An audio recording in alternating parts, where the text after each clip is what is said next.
Hello everyone, hi, how are you guys doing? Welcome back to another episode of The Boys Reaction to Road Live, and my name is Matt. Hello, hi, how are you guys doing today? So, back here with The Boys, what happened last time?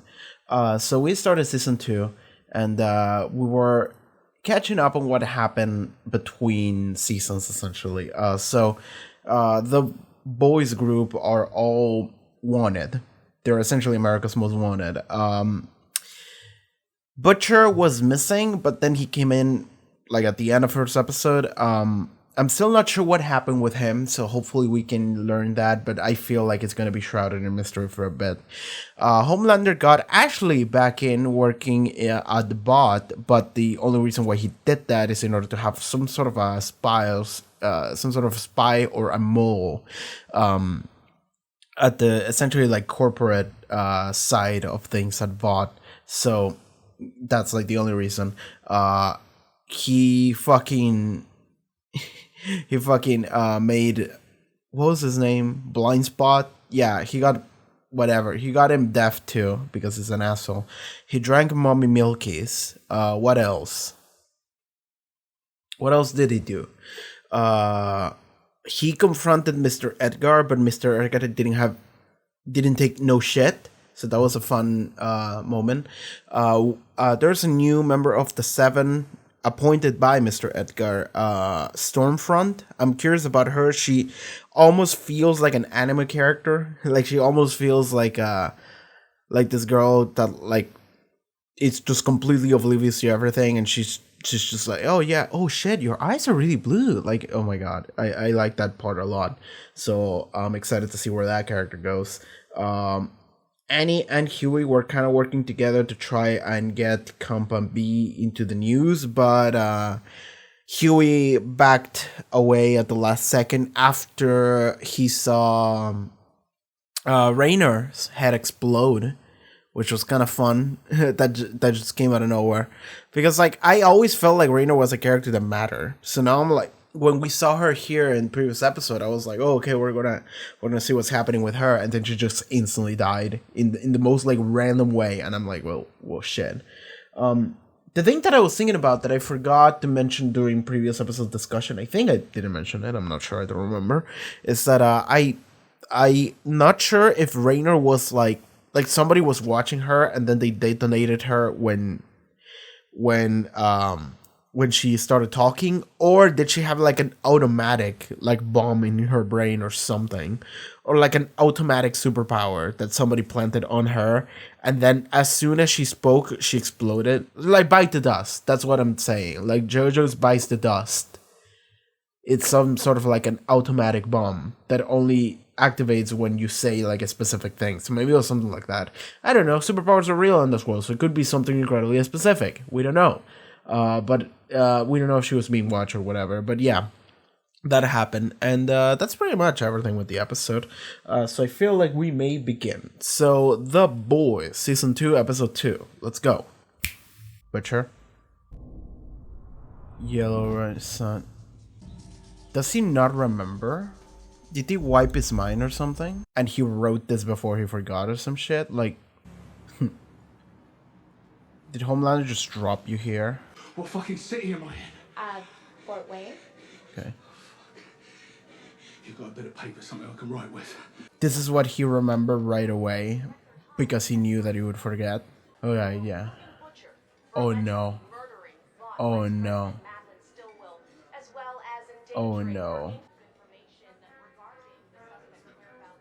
I'm just gonna walk away. Yeah. Oh yes, he's trying to communicate. Boy, girl. Focus on the boy. I'm sorry. Is she talking about like her brother? Maybe her brother was the terrorist that they smuggled in or something. Oh. That's okay, you'll get the next one. Is he disappointed in his son? You use your powers. What do you mean? Yeah, that shit. I can't do that. Yes, you can. Oh my god. How long are you planning on staying? Oof. Becca, we had a deal. A deal that is alive and well and running around as free as a goddamn bird. Oh, he lets Butcher live, and Becca allows Homelander to have influence on his son.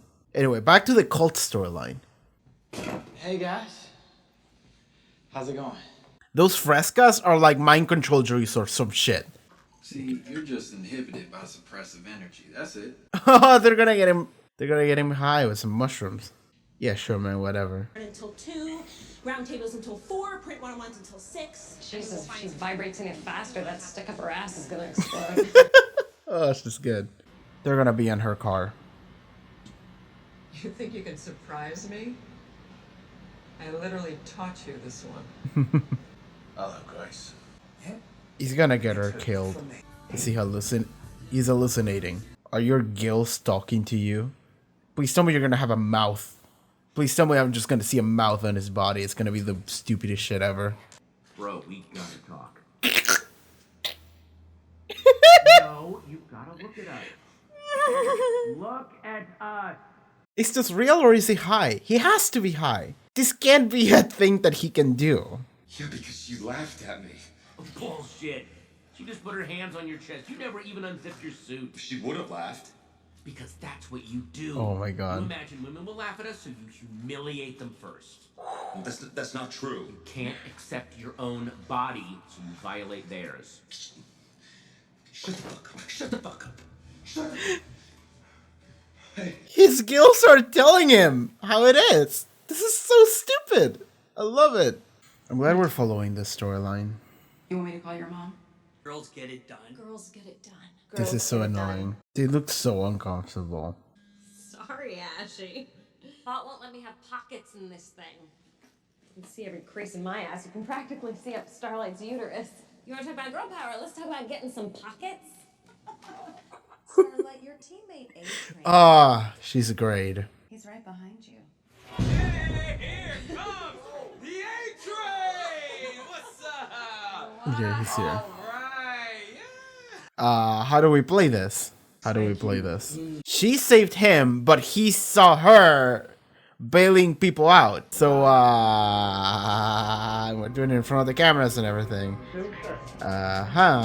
Cool. Coolio. How does everyone feel about you helping your traitor fucking boyfriend escape? Yeah, she was trying to gaslight him. And he's like, I remember. She doesn't know how to play this, and I don't blame her. He's covering his ears. You deserve to be loved, Kevin. But that starts with you. The gills of wisdom. Go on. Join the cult. They're not saying bad stuff. They're actually helping him out. But the thing is that you have to recognize the bad stuff about you first and then change it. He's in complete denial of it. I'm so sorry. I'm the ugly. No. Yes. On the inside. So beautiful. This is the dumbest shit. I love this. I was not expecting this when they fucking booted up the episode. Please sing together.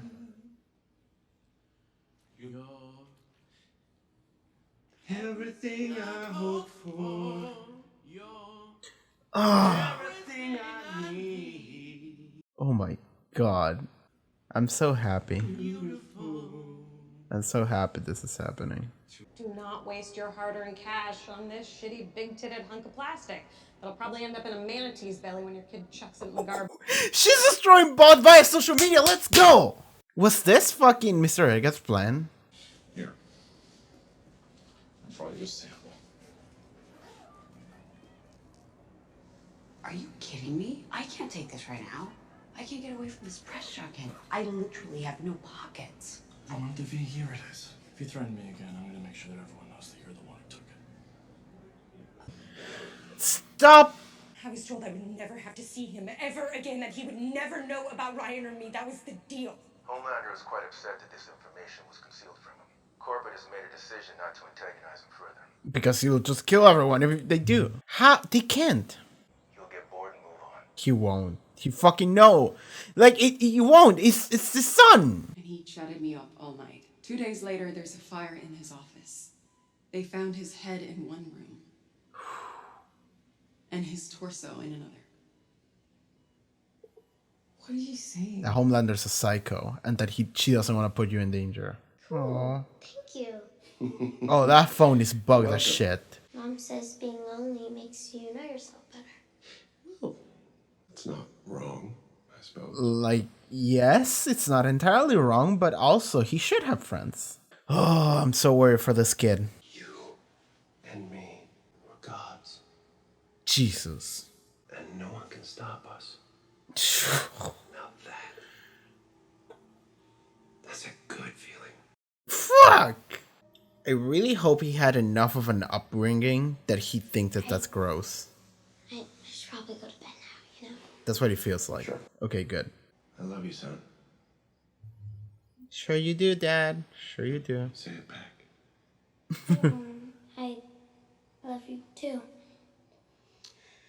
That felt really forced. And oh my god.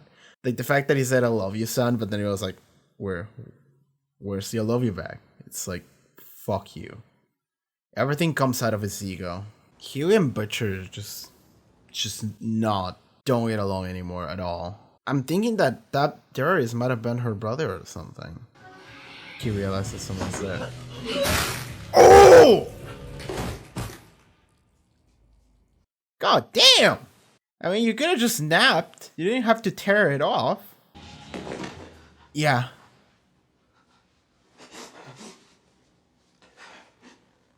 No, don't shoot him. I feel like someone's gonna shoot him.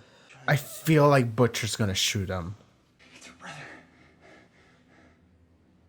Okay. He knows. Don't be an asshole. I'm worried about MM now. No! Don't you fucking...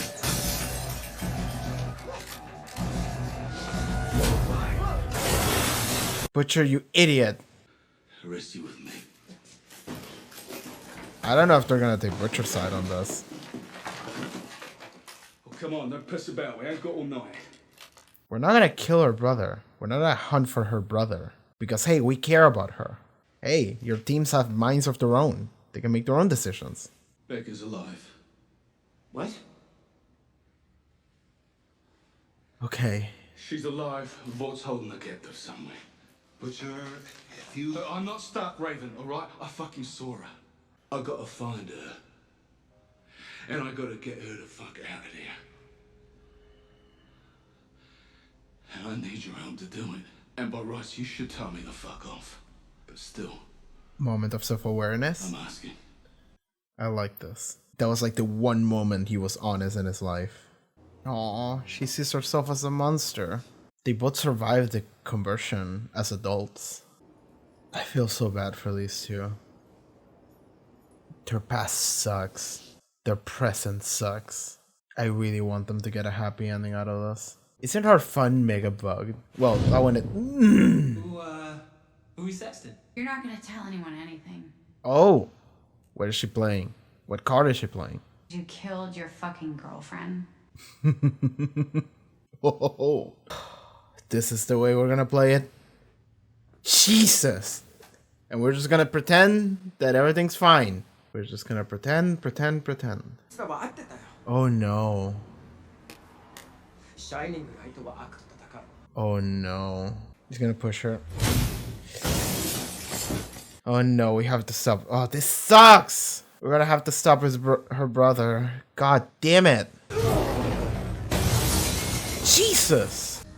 Okay, just put him to sleep. Butcher? Hey, someone's got some sense around here.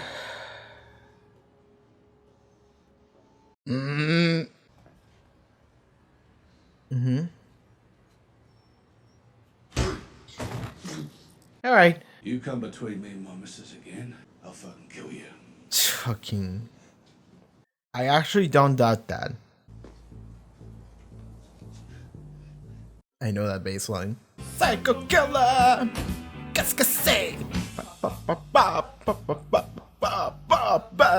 Alright, by the way, it's like 11 p.m. I want to get this discussion over with as soon as possible, so let's move. Okay, so that was that episode. Dude, I feel so bad for Kimiko and her brother. I think her brother's name is Kenji. I feel so bad for them.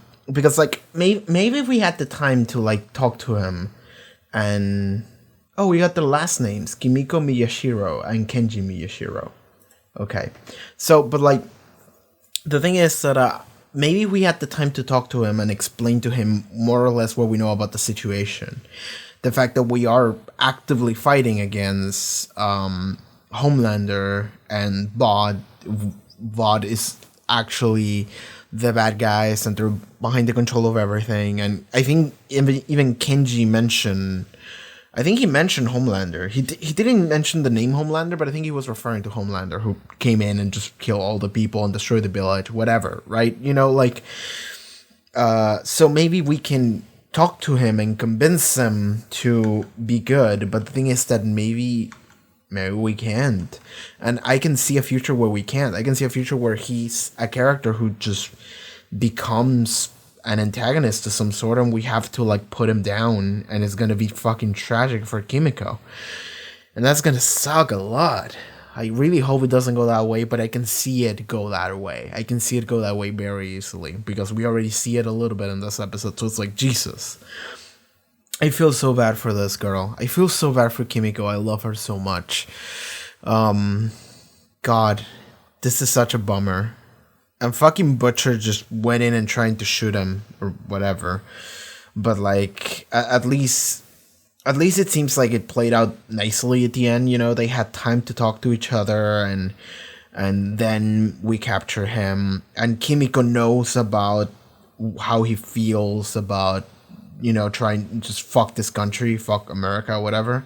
Which, like, you know what? It's a fair sentiment, but the thing is that Kenji is like, you know, the what is the fucking name of the army? Like the Shining Liberation Army. I'm thinking Shining Finger, like the Gundam, and then I'm also thinking of Science Gate. But it's like, no, the Shining Liberation Army or whatever. Like, and it's also an English name, by the way. When he says it says it in English. Everything else is Japanese, but he says Shining whatever in English. So that's the name.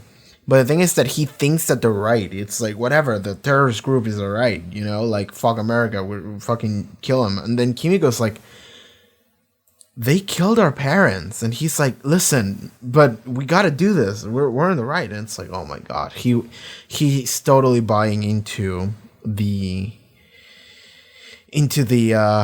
terrorism at this point. And it sucks.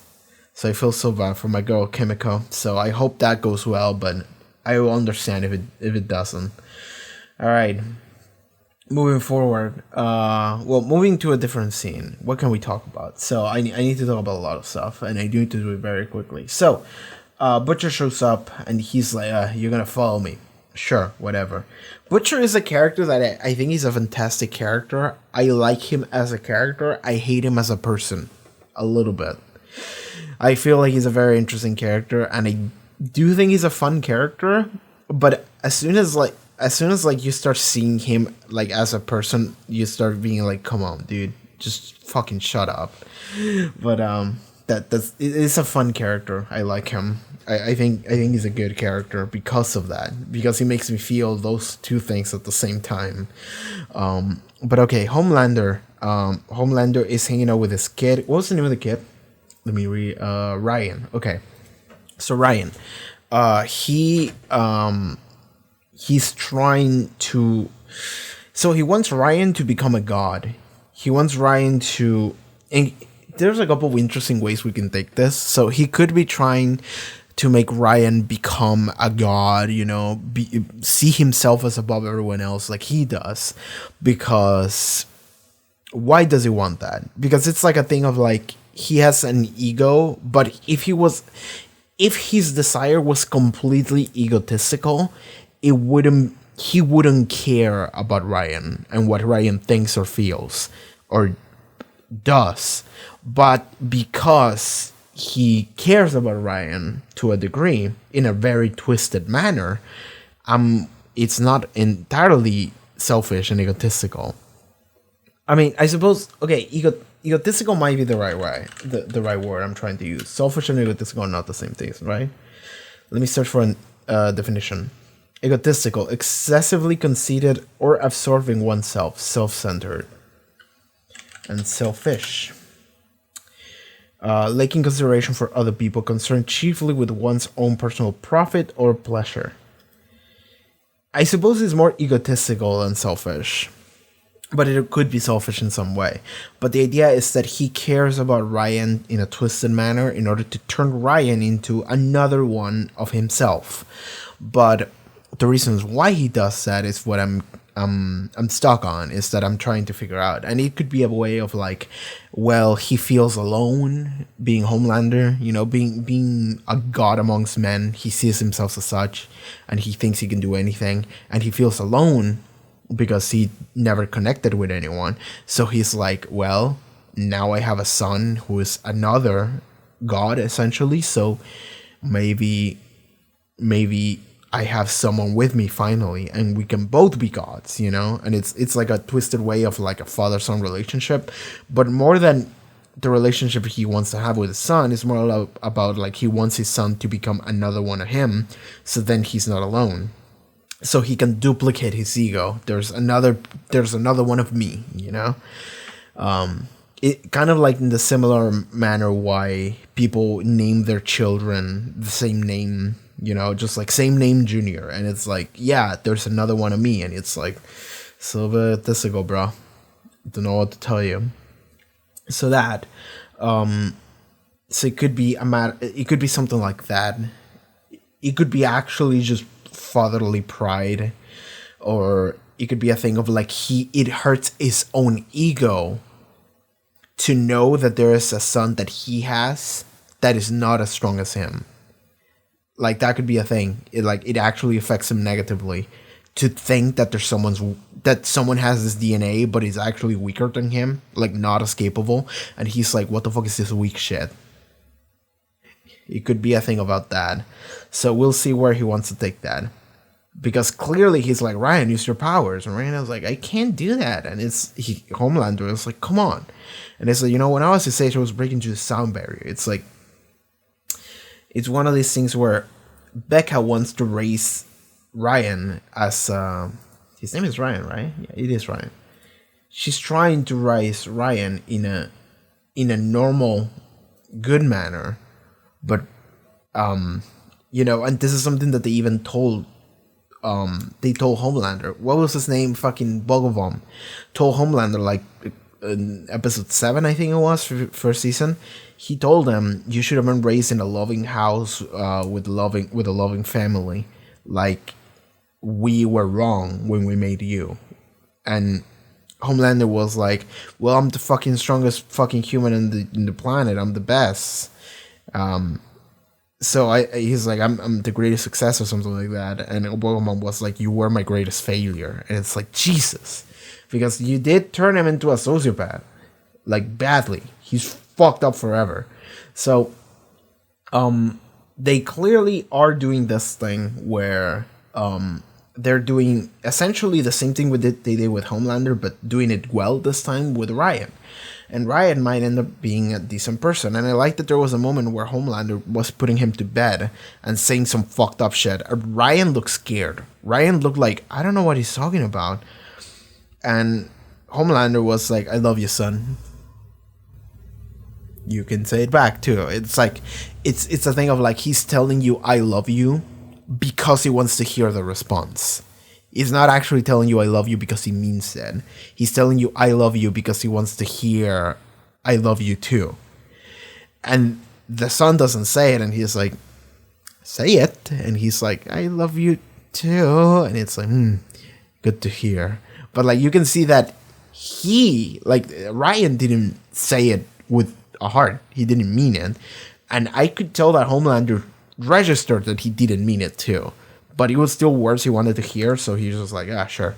And then he just walked off. And then he has like a minor confrontation with Becca, and Becca's just like, get the fuck off my house. And Homelander is like, I'm gonna keep coming. We're just gonna keep doing this. So let's talk about Becca.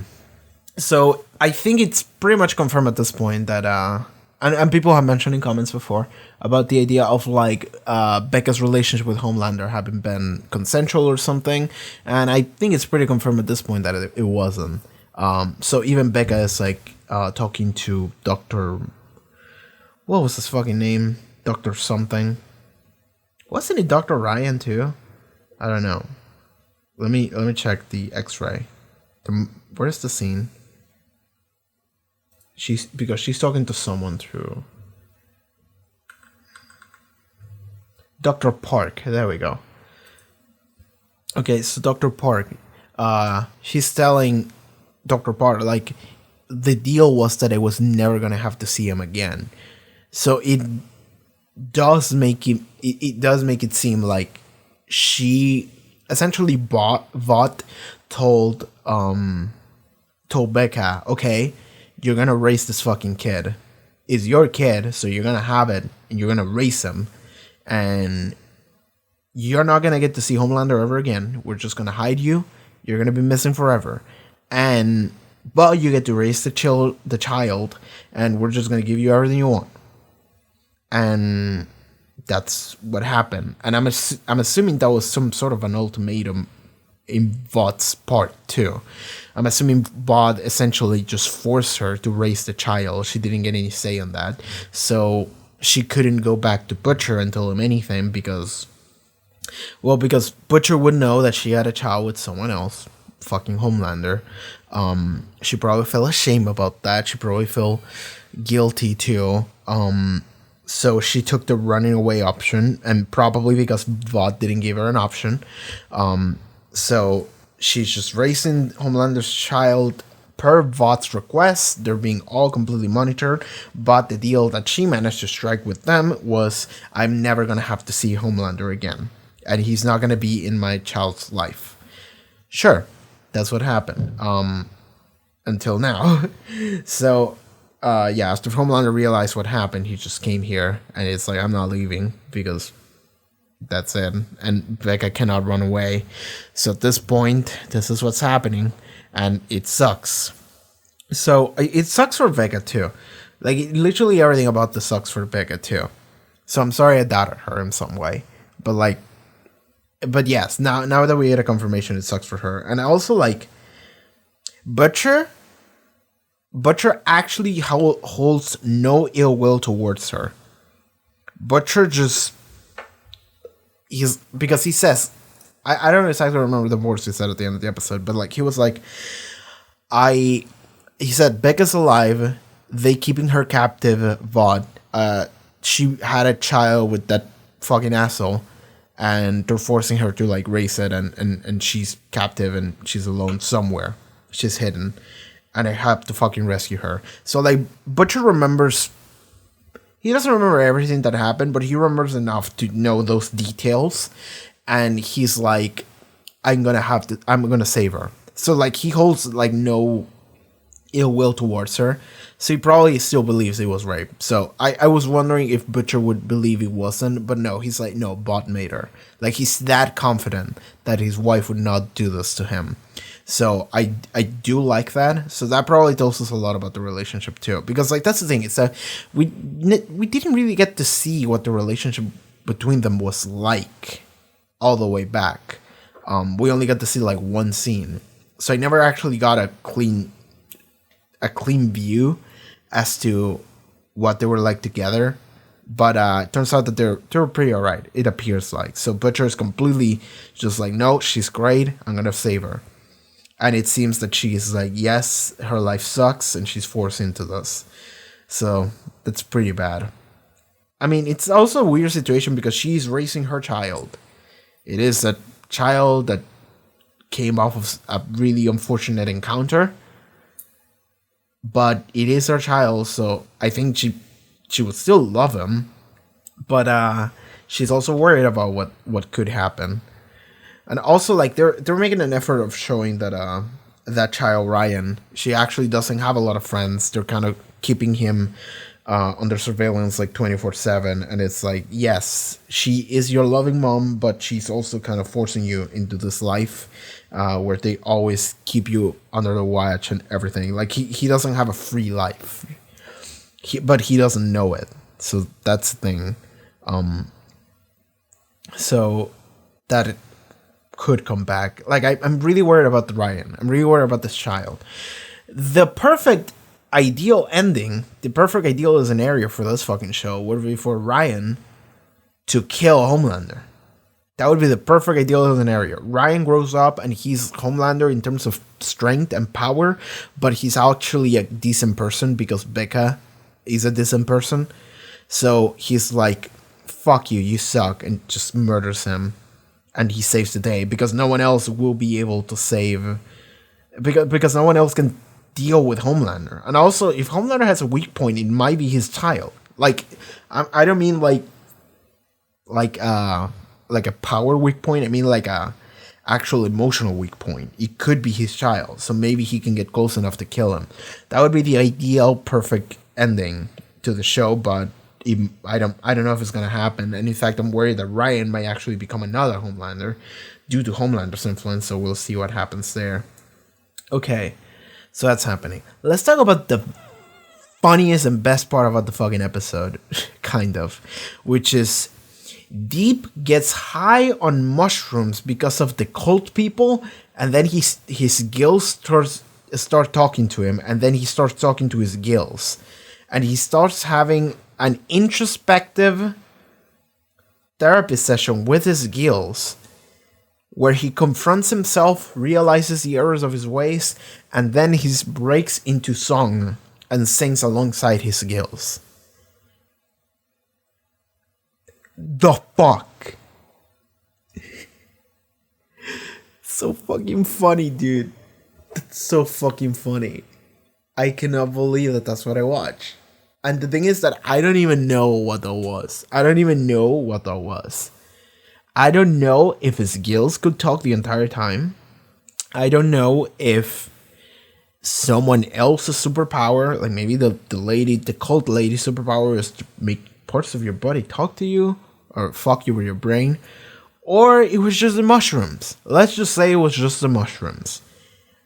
Those were some crazy targeted ass mushrooms. They were like, yo, what did they tell? Because they told him everything, just exactly the way it was. It was like, and also the lady made him do an exercise where he drew himself, and he drew himself as this pretty muscular guy, and it's like, Deep, what's missing here? And it's like, nothing's missing. It's like, Deep, and it's like, here, you see it, and he's like, no, I don't see it. It's like, he hates his gills. He actually hates his gills. He's uncomfortable about them.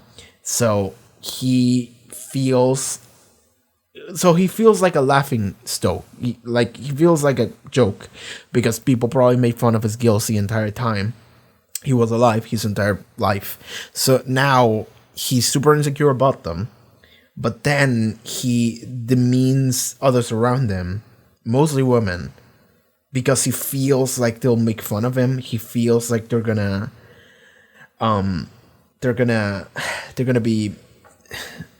reject him in some way or make fun of him or whatever. So he does that before they manage to do that to him. It makes sense. It makes sense, like, psychologically. So his gills are telling him that. And he's like, no, you're wrong. That's not, and it's like, oh my god, this is so dumb. This is the show we're watching.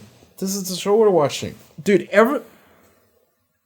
I feel like for 7 episodes now. No, not 7, not so much. But for 5 episodes, 6 episodes now, every time we see Deep, it's just like a completely different side of the story. He has nothing to do with anyone else. He had nothing to do with Vought.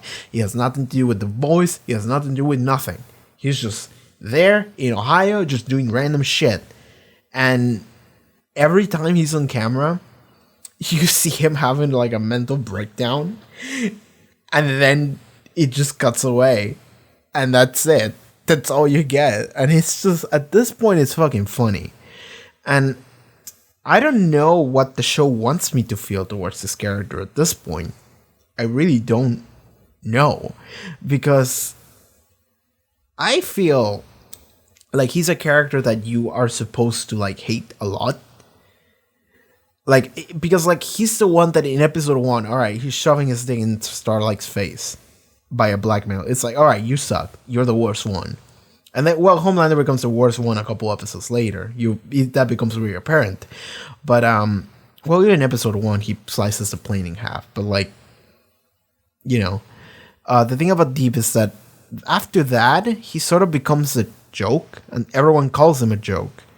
And then he becomes the joke, and then he gets punished for his actions, and not properly punished, just a little bit punished, because Starlight manages to do enough that Deep is now in serious shit.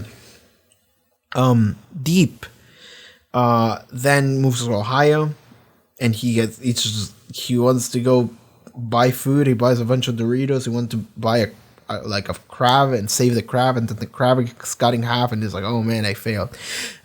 He has depression. He gets drunk. He's alone. He gets roped into a cult. It's like, at this point, it's, well, from the beginning, it's also the part where the girl fingers him, the gills. Yeah. I mean, he got what he deserved. he got a little bit of his own medicine there. So that, I'm like, I don't hate that, but it was a little bit gross, but sure, whatever. It's one of those things where, like, I hate this character. He sucks. But then everything else that happens on him, I'm like, I can't tell if the show wants me to empathize with him, which I'm not, or if it wants me to laugh at him, which I am. But like, it's clearly building up so Deep, like, grows as a character, because he's going on a character journey. He is. It would be stupid not to say that he's not. But I don't know what the goal of the character journey Deep is taking in is. I have no idea where it's going. I have no idea if they're gonna do like a redemption arc and he's gonna be good at the end. He's gonna come completely reformed. I have no idea if he's gonna be an ally to the boys. I have no idea if he's gonna become like a shittier version of himself, like he already was, because he's joining a cult.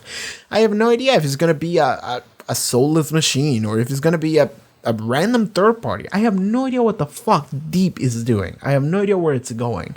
And even the scenes where it's like his gills, which is fucking funny, are talking to him and telling him everything that's wrong with him, which is like, okay, introspective. And then he rejects it, but then he eventually ends up realizing it. He's like, you're not the ugly ones. I'm the ugly one inside. It's like, it's weirdly meaningful, but also funny as fuck. And then they start singing together, and I'm just like, I can't believe this is real. That scene rivals because like, this is what made me think the Deep storyline is like the funniest shit ever. That scene rivals the scene in the previous season where he's driving the fucking dolphin, and the dolphin fucking breaks through the window and gets run over by a truck as the Spice Girls are playing. Like, I cannot believe that that's what the show is sometimes. And it's every time, it's whenever we're focusing on Deep.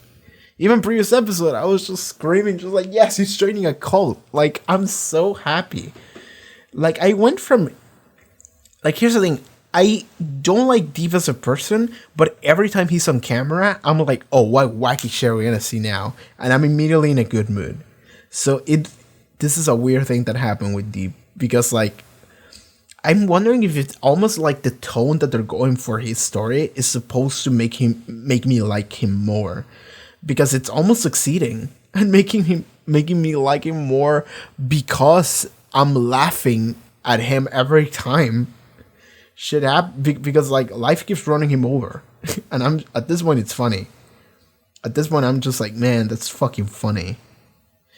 God, like it makes you want him to be on screen. Like in season 1, I remember I was like, I didn't want to see him at all. I was like, oh god damn it, he's on screen. Now I'm like, oh, he's on screen. I'm happy. Let's see where we go now. So that's something that's happening with Deep that's very interesting. The show completely just made me feel different emotions when he's on screen now. In terms of the show just making fun of him. I mean, having weird shit happen around him. That's really funny. Anyway. So, other stuff that happened. Maeve went... Oh, what's her name? Forgotten. It's not Laura. It's Elena. So, Elena... Maeve is getting to talk to Elena, and because Elena had her appendix bursted or something, and her contact information was Maeve, and we got to see Maeve's real name. I forgot about it, but I'm just gonna call her Maeve. I'm just gonna call her Maeve, so I'm not gonna go back to look at it. But like, she gets to go and see Elena, and Elena is like, "Oh, I'm sorry, I brought you here, whatever." And then they get to hang out a little bit. It was nice, it was meaningful, and then at the end of the day, Elena realizes that Maeve's close enough again, kind of not answering any questions and kind of running away from a conversation. So at which point Elena is like, "Maeve, just leave. If we're gonna do this again, just fucking go." At which point Maeve finally opens up and she says, "Homelander and I went to this Oscar party, 12 Years a Slave. There was a dude, producer, that swept police cars so he could sit next to me. And she chatted me up all night. 2 days later, there's a fire in his office. They found his head in one room and his torso in another." So and Elena is like, "Why are you telling me this?" And Maeve is like, "Because I don't want him to do that to you too." And Elena is like, "What are you talking about? What do you mean, Homelander?" It's like she has a moment of realization of like, wait, Homelander's fucked up? Because people think Homelander is alright. People think Homelander is a superhero. But then Maeve is just telling her, no, that guy is fucked. He's like, the things I've seen him do. And then she says, the things he made me do. And that line, I'm just like, oh, I don't even want to know. Because she could be referring to like abandoning those people in their play, or she could be referring to other more intimate stuff that happened, which was forceful in nature. So I'm like, God damn it. Because there was that scene that Homelander and Maeve had like many episodes ago, because there was they were together at some point, but then Homelander was like, because they're not together anymore, and Homelander is like, if you told me that there was someone else in your life, I don't know if I could take that. And it's like, oh my god, fucking creepy. Alright, so but like the thing that I really like about that scene, before we move on, with Maeve and Elena, is that Elena is like, why are you telling me this? And Maeve is like, because I don't want you to hate me anymore. And that's just that tiny amount of ego that you get to hear, and your heart melts a little bit. Because it's like Maeve cannot take any longer feeling like Elena hates her. Like, it hurts her a lot because she cares. Because Maeve cares about Elena, and she cares about their relationship a lot. Because she still loves her. I'm assuming she still loves her, which is why she keeps coming back to her. So at this point, she feels like she feels like she can't take it anymore. She just tells her, Homelander's fucked up, and the only reason why I'm telling you this is because I don't want you to hate me and think that I'm avoiding you on purpose, because that hurts her. And it's so fucked. But that's where we're at. So sure. I mean, the same with Homelander talking to Ryan about you can do anything you want. Sure. We already mentioned that a little bit, but that's fucked. Kimiko and her brother. I think we mentioned that. Oh, okay. So, Adrian woke up. And he remembers everything that happened. Starlight tried to gaslight him a little bit. So Starlight was actually pretty bad at like talking about like handling things. But at the end, she ended up doing something really good, which is she blackmailed him with Popclaw, because Starlight remembered what he said that one time in front of Huey, and she's like, all right, so I'm gonna investigate into Popclaw's death, and then I'm gonna fucking make that shit public if anything were to happen to me. So then they're both like, all right, just smiling and pretending, and then nobody's gonna say anything to each other. So she saved his life, but Adrian doesn't care. He's like, well, fuck you. But Starlight is like, well, you kill your girlfriend and you kill another superhero like a star, because she was like a movie star or some shit. So it's like, you kill her and I'm gonna make that fucking public, like a sports magazine or whatever. They're gonna know. Well, what's gonna happen to you, huh? And it's like, oh my god. So now they're both blackmailing each other into inaction. So now both of them know each other's secret, but they're not doing anything. That's a good job, Starlight. Good job. She also had a good job hiding the V on Stormfront's bag. Speaking of Stormfront, I love Stormfront. So the thing about Stormfront is that, okay, so first of all, she's great, but also she's confrontational to Starlight, and I don't blame her for it. Because the thing about Stormfront is that, okay, so I have to say, I feel like Stormfront was brought in here on purpose by Mr. Edgar to wreck shit up. I feel like Mr. Edgar wants to destroy Vought, or like this superhero idea notion version of Vought, internally through Stormfront, which is why he appointed her here. And also to something Raynor said. Raynor said previous episode, like, it's Vought. There's like internal conflict or some shit. She said something along those lines before she exploded. So it makes me think that Mr. Edgar wants to destroy this Homelander version of Vought by throwing Stormfront into the picture. Because who's Stormfront? Stormfront is the social media influencer generation. I don't know if she's a millennial. I don't know how old she is, whatever. Stormfront is this like young, up-and-coming superhero. She's great. She's one of the 7 now. She has a social media following. A lot of people love her. She has a personality and charisma. But she also takes no shit. And I like her for it. I like that Stormfront takes no shit from no one. So, they're throwing all this PR bullshit on her and Starlight and everything. And Starlight is putting on the mask. She's playing the part, which is something she didn't do in season 1. She's doing it in season 2 now. But Stormfront is like, yeah, I don't care about any of that shit. And it's like, she goes and grabs her bag and takes her phone out or whatever.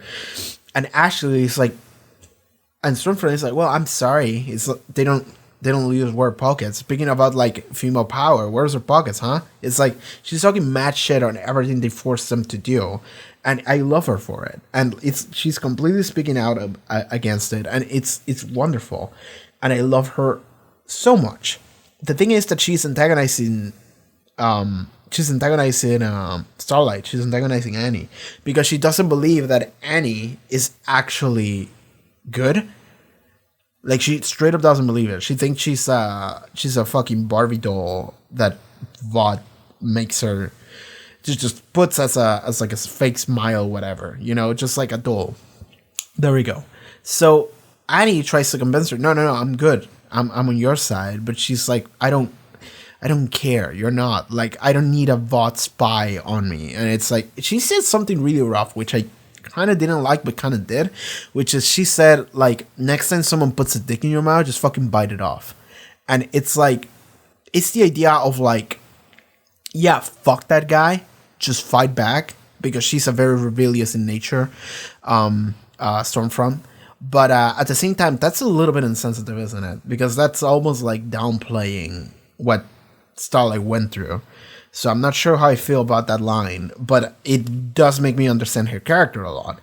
Where Stormfront is essentially a rebellious young hero, and she's like, well, fuck this shit. All this shit sucks. You're all fucking sellouts, and I fucking hate you for it. And I'm gonna fucking wreck shit over here. So I'm not sure if she intended to do this originally, or if she decided to do this after she saw how fucking bleak everything was, and then she was like, well, fuck this shit. I think she came in here with that idea, with the idea of being confrontational towards the way Vought does things. I feel like Mr. Edgar brought her here because of that, because he knew, and he even told her, yeah, I want you to just fucking wreak havoc. And she's like, got it, this is gonna be fun. So I hope that's the case. And if that's the case, I'm kind of into it. I kind of really like this character Stormfront, and I hope she doesn't die. I hope she continues to be confrontational, and she doesn't get fucked because of it. If that's the case, and if Mr. Edgar is like backing her up with it, maybe he can be an ally too. Maybe not a full ally, not an ally, because he still wants the Compound V to sell and well, not to sell, but to continue to produce it and create this whatever. Like he sees this as a pharmaceutical company, and that's their formula that sells a lot, and he's like, okay, we'll see what we do with that. But like he doesn't want Compound V to go, which is what the boys do, you know, just like fuck superheroes, right? So now, Edgar wouldn't be an ally, but he would be a third party. So that would be fun. It's fun. That would be a lot of fun. You know, Homelander and Vought have to deal with the boys and Vaughn. So that would be an interesting thing. We're taking this. So that's gonna be a lot of fun.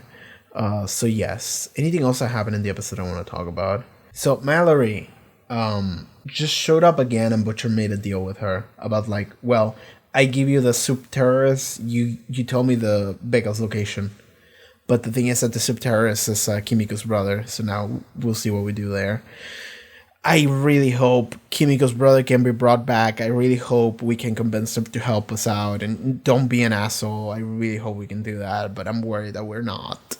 I feel so bad for Kimiko. So, okay, we got a confirmation. The brother is... So, okay, they're both Japanese. We kind of figure that from her name.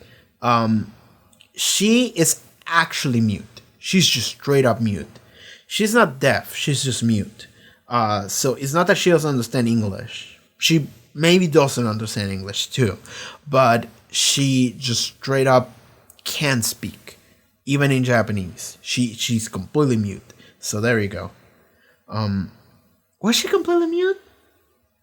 I feel like there was a moment at the end of the first season where she was like looking into a mirror and she was like,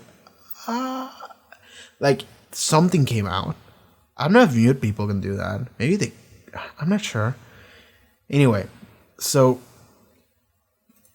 Wait, is she deaf? Because I feel like Kenji doesn't sign. Kenji only talks.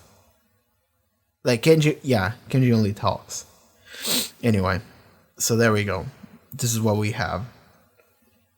I hope that goes well. I hope that storyline goes well, but I'm worried it will not. Anyway, Stormfront seems good. I like her spunk. I hope she's good. I hope nothing bad happens to her, and I hope she can be an ally by wreaking havoc. Deep storyline gets funnier and funnier every episode, and at this point, I'm looking forward to it. Homelander is fucked. I'm worried for Ryan. I'm worried for Kenji. The Fresca. Let's talk about the fucking Fresca. So in this episode, what is his name? The Arrow Man, Eagle the Archer. That guy, he walked into a room and he was like, "Hey," and he brought like, I don't know, like 20 cans of Fresca.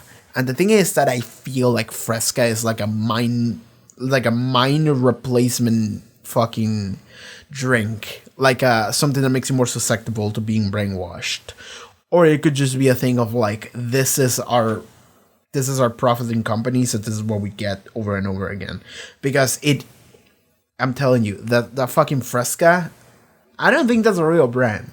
I don't know, I'm not American, but Fresca brand. Actually, no. It is a real... It's a grapefruit flavored citrus soft drink created by the Coca-Cola Company. Is it still around? Yeah, it is. Okay, so it is a real...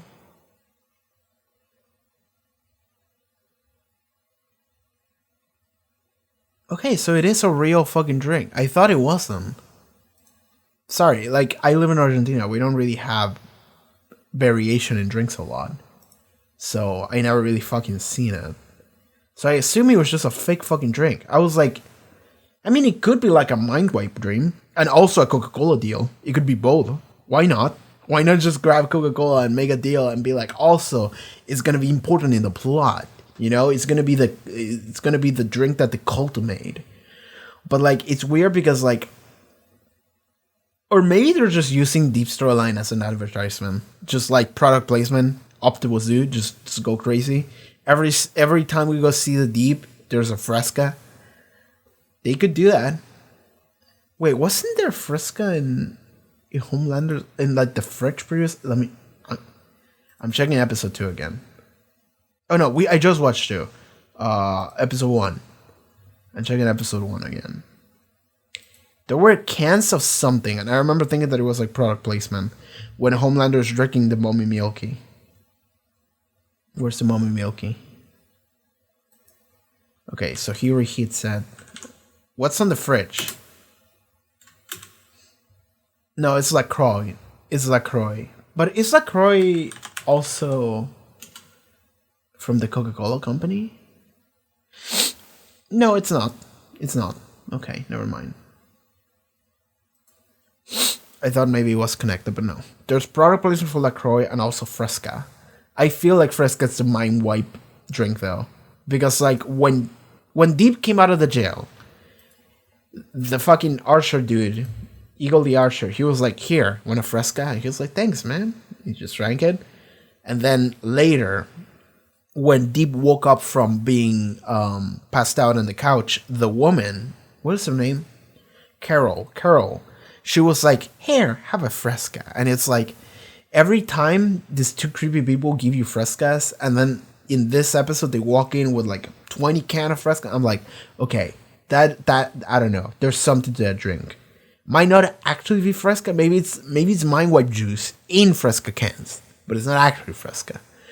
Okay, we'll see what the deal is with that. But sure, maybe that is the official religion drink, you know? And maybe the cult was made by Coca-Cola just to sell more Fresca. That could be it. I mean, cults are really just a way for someone to suck money out of you. That's like the only reason why cults exist. So it could be a cult made and funded by the Coca-Cola company to sell more Fresca. If you convince enough people that if you drink enough Fresca, you will reach heaven, theoretically, you would sell more Fresca. You just need people not to find out. Anyway, so that's my conspiracy theory for the day. Okay, it's late. It's like almost midnight. I'm hungry and I should go. So, yeah. Then Butcher punched Huey, and he was like, "Don't ever get in the way of me and my missus," or whatever. And then we heard "Psycho Killer" by the Talking's Head, and then that was it. All right, so that's it for this episode of The Boys. Thank you for being here. Alright everyone, thank you so much for watching. If you would like to watch next episode's reaction as well as full-length reactions, you can do so over at Patreon. Check the link in the description for that, social media, Twitch. I'm gonna try to stream me building this Gunpla that I bought the other day on Twitch as well as other games. But yeah, follow that, see you later. Take care, bye bye.